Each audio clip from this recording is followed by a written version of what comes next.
మహిమ కలుగును గాక. హల్లెలూయా. ఒక తండ్రి ఉన్నాడు,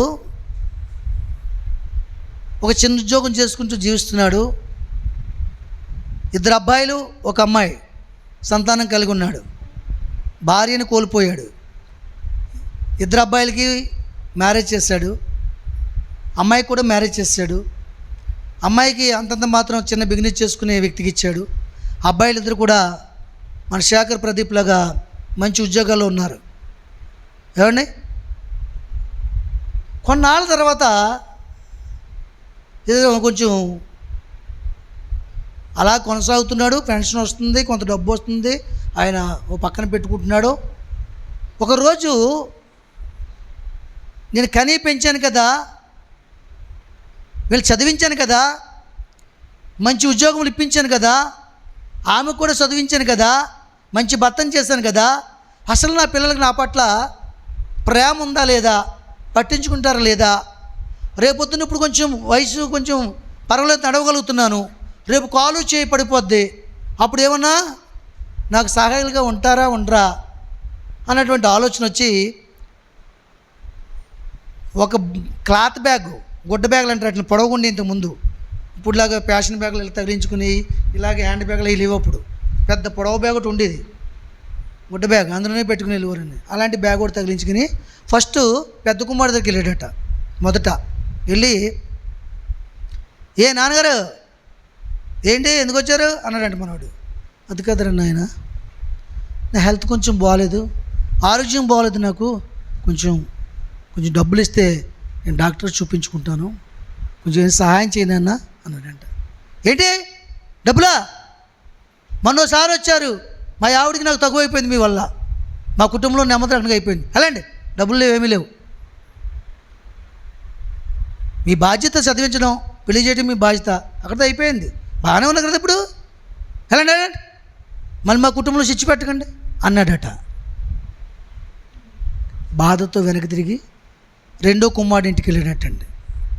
2వ కుమారుడిని పిలిచాడంట. ఏ నాన్నగారు అన్నాడంట. నాయనా నా ఆరోగ్యం బాగోలేదురా, కొంచెం డాక్టర్ చూపించుకోవాలి, కొంచెం డబ్బులు ఉంచి సహాయమో చేయనాయనా అని చెప్పేసి అడిగాడట.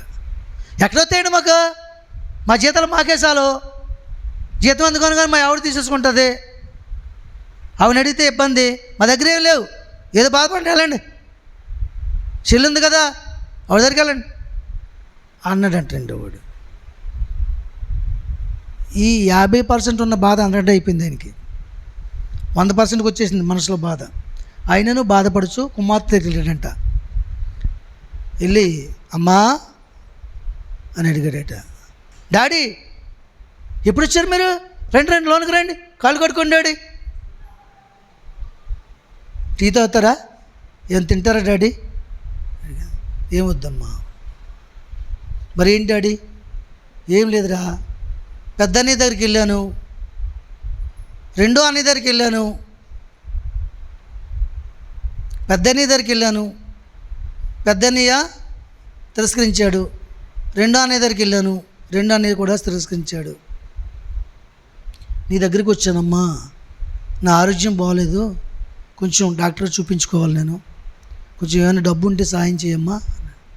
ఎంత మాట డాడీ, దీనికి ఇంత బాధగా మీరు అడగాల, కూర్చోండి అని చెప్పేసి లోపలికి వెళ్ళి తన భర్త సంపాదించి కూడబెట్టుకుని డబ్బు అంతా తీసుకొచ్చి చేతుల నిండా డాడీకి ఇచ్చిందంట. తీసుకోండి డాడీ, ఏమైనా చాలా పోతే హాస్పిటల్కి వెళ్ళి ఫోన్ చేయండి, నేను పట్టుకుని వస్తాను అని చెప్పింది. అమ్మా నువ్వెంత మంచిదానివమ్మా, నా ప్రేమకు ప్రతిరూపం అమ్మ నువ్వు,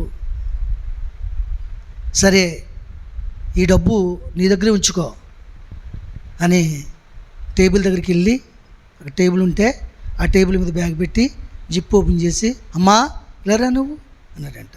వచ్చిందంట కుమార్తె, జిప్ ఓపెన్ చేస్తే అందులో లక్షల రూపాయలు ఉన్నాయి, బ్యాగ్ నిండా డబ్బే, మనకిస్తే బాగుంది కదా, దేవుని స్తోత్రం, బ్యాగ్ నిండా డబ్బే. అమ్మా నా దగ్గర లేక అడుక్కోలేదమ్మా, నేను నా పట్ల మీ మనసు ఎలాగుంది, మీరు నన్ను ప్రేమిస్తున్నారా లేదా, ఒక విలువ ఇస్తున్నారా లేదా అని తెలుసుకోవడానికి అడిగాను తప్ప మీ అన్నయ్యని, పెద్ద అన్నయ్యని, చిన్న అన్నయ్యని నిన్ను కూడా నా ఆరోగ్యం చాలా బాగుందమ్మా, ఐఎమ్ వెరీ గుడ్ హెల్త్.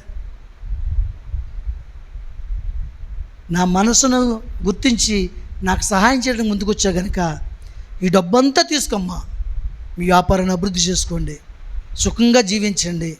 ఏమైనా చాలకపోతే ఇదిగో నా ఏటీఎం కార్డు, ఇంకా నువ్వు బ్యాంకులో చాలా ఉంది, దీనికి హక్కుదత్వం నీవే తీసుకోమని చెప్పాడంట. ఇప్పుడు మీరు ఏం చేయాలి? నెత్తుకొట్టుకోవాలి.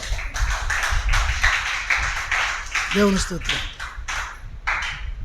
ఏం చేయాలి? బిగ్గరగా చప్పట్లో పట్టాలి. దేవుడు మన దగ్గర తీసుకోవడానికి ఆయన అసమర్థుడు కాదు, సర్వము ఇవ్వగలిగిన వాడు. ఆయనను మనం ఇచ్చే మనసు కలిగి ఉన్నామా లేదా, ఇచ్చి శోధిస్తామా లేదా, శోధించి పొందుకొని మన పరిసర ప్రాంతంలో దేవుని నామాన్ని మహింపరుస్తామా లేదా, మన పేదరికాన్ని పోగొట్టుకొని, మన సమస్యను పోగొట్టుకొని, మన రోగాన్ని పోగొట్టుకొని, ఆర్థికంగా మీరు దరిద్రులుగా ఉండడానికి ఆయనకి ఇష్టం లేక ఇవ్వమంటాడు ఆయన